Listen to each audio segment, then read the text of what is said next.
Right now, in January 2026, multiple state-level gun law changes are moving from legal theory into real-world enforcement.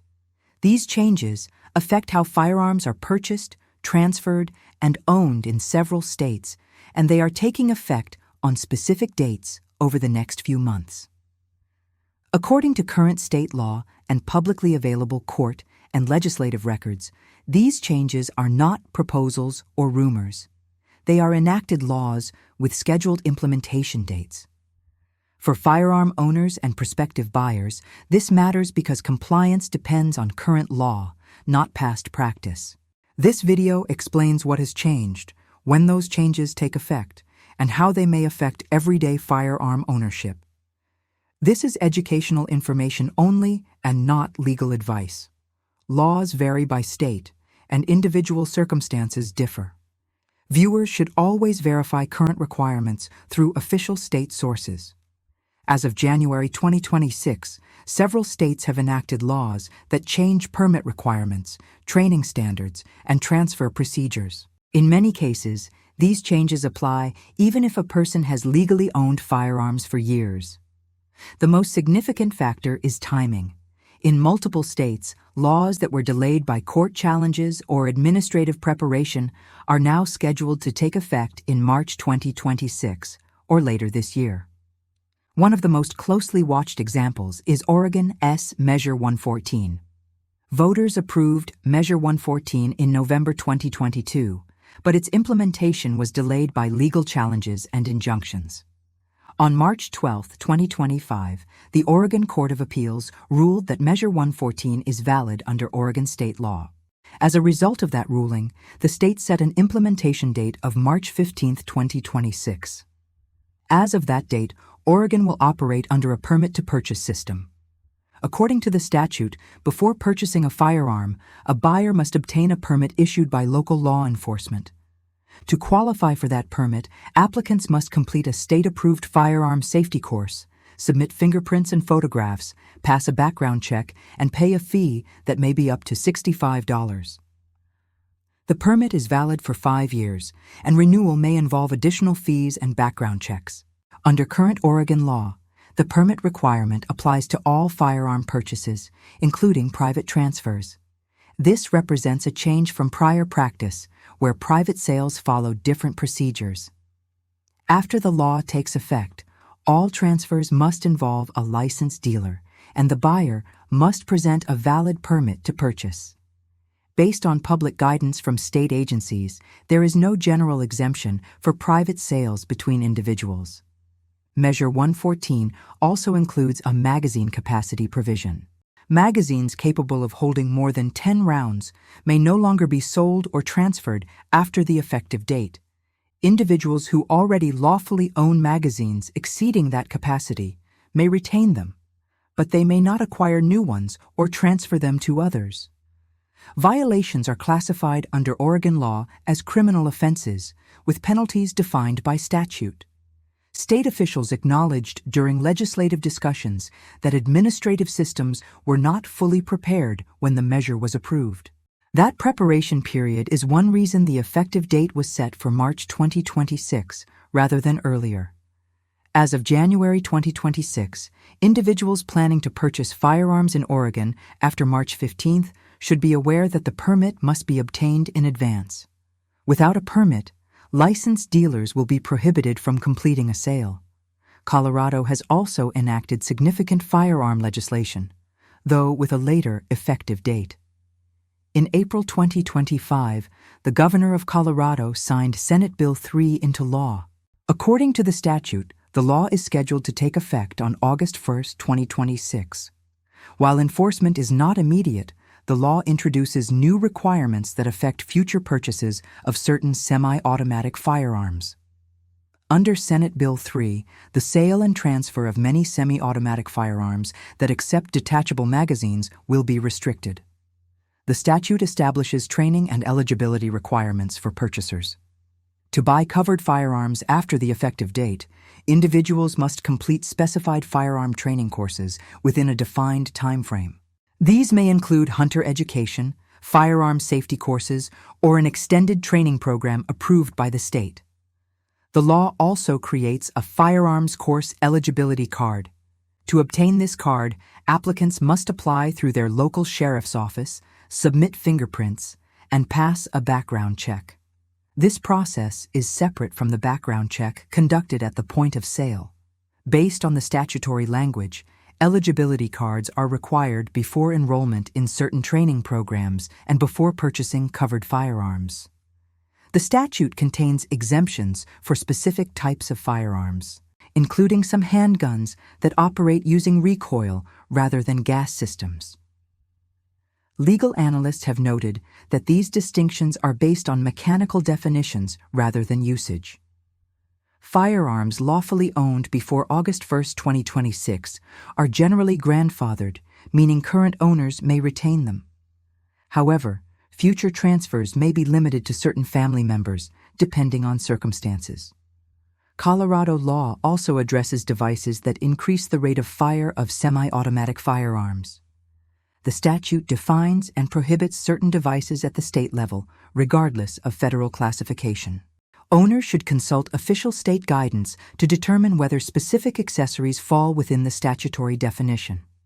California has implemented several firearm-related laws that took effect on January 1, 2026. Assembly Bill 1263 restricts the online sale of firearm precursor parts and barrels. Under the law, sellers must verify the buyer's age and identity before completing a transaction. As a result, some retailers have limited or discontinued shipping certain components to California addresses due to compliance requirements. California has also expanded its statutory definitions related to unfinished firearm components. The sale and transfer of unfinished frames, receivers, and certain barrels are regulated under state law. Transactions that do not comply with serialization and background check requirements may result in criminal penalties. Another California law, Senate Bill 53, requires firearm owners to store firearms in a locked container or with a locking device when the firearm is not in their immediate possession. The law applies broadly and includes provisions related to liability if unauthorized access occurs. California also shortened the reporting window for lost or stolen firearms from 72 hours to 48 hours. Failure to report within that time frame may carry penalties. Additional California legislation, scheduled for later in 2026, affects handgun sales. Assembly Bill 127 introduces new micro-stamping requirements for handguns sold in the state.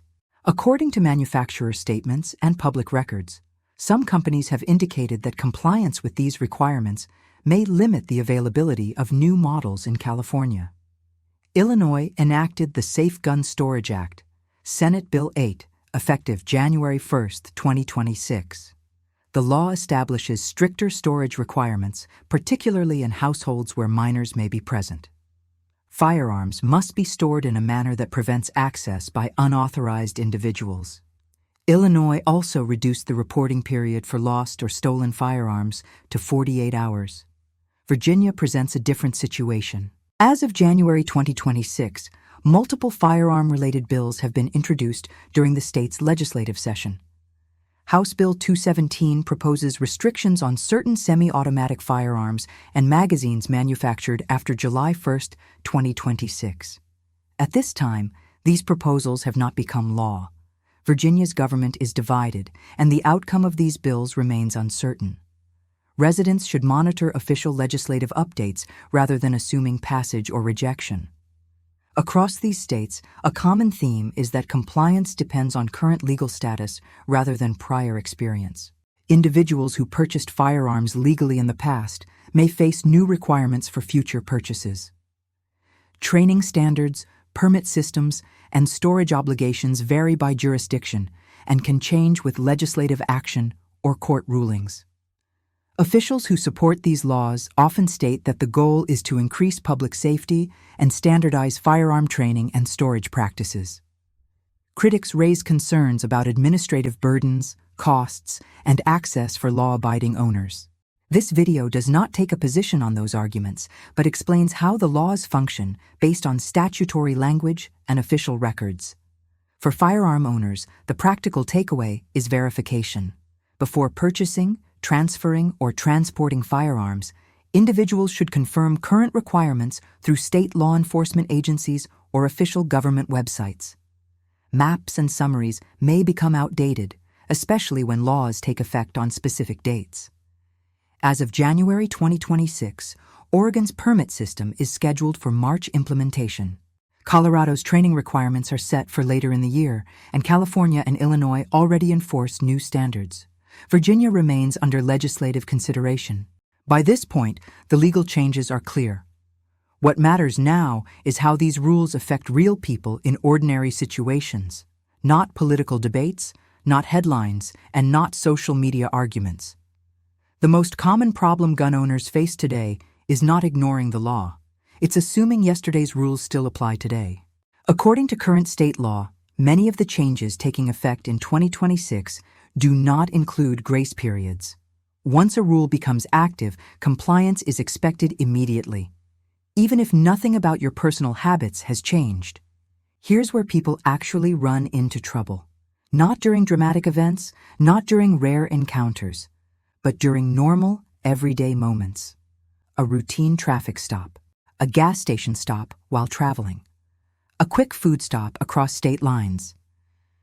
If a permit or firearm is no longer recognized under current law, carrying at that moment is treated the same as carrying without authorization. There is no warning system. There is no automatic notice sent to permit holders. Recognition simply ends. This is why verification matters more than intention. Many permit holders checked reciprocity years ago and never looked again. At the time, recognition was valid, but recognition is conditional. It can change quietly when training standards change, statutes are amended, or administrative interpretations are updated. A permit can remain valid in your home state and still lose recognition elsewhere. Resident permits and non-resident permits are increasingly treated differently. Several states now recognize resident permits while declining to recognize non-resident permits issued by the same state. If you rely on a non-resident permit for travel, this distinction matters. Constitutional carry also does not travel across state lines. Even if your home state allows permitless carry, other states may still require a physical permit. Without it, lawful carry may not exist once you cross a border. Federal transit protections are narrow. They are designed for direct travel, not normal stops. Fuel stops, meals, or overnight stays can remove those protections depending on the jurisdiction and circumstances. This is not speculation. Courts have addressed these scenarios repeatedly. The practical guidance is straightforward. Before carrying in another state, confirm the following. Check whether your permit is resident or non-resident. Verify current reciprocity directly from official state sources. Confirm whether a physical permit card is required. Review storage and transport rules, not just carry laws. If anything is unclear, the safest option is lawful transport rather than carry. This is not legal advice, it is risk awareness. Officials who support these changes argue that updated training standards and permit systems improve consistency and public safety. Critics raise concerns about complexity, uneven enforcement, and confusion for lawful gun owners. Both perspectives exist, and courts continue to review challenges in multiple states. What is not disputed is this: enforcement follows written law, not past practice.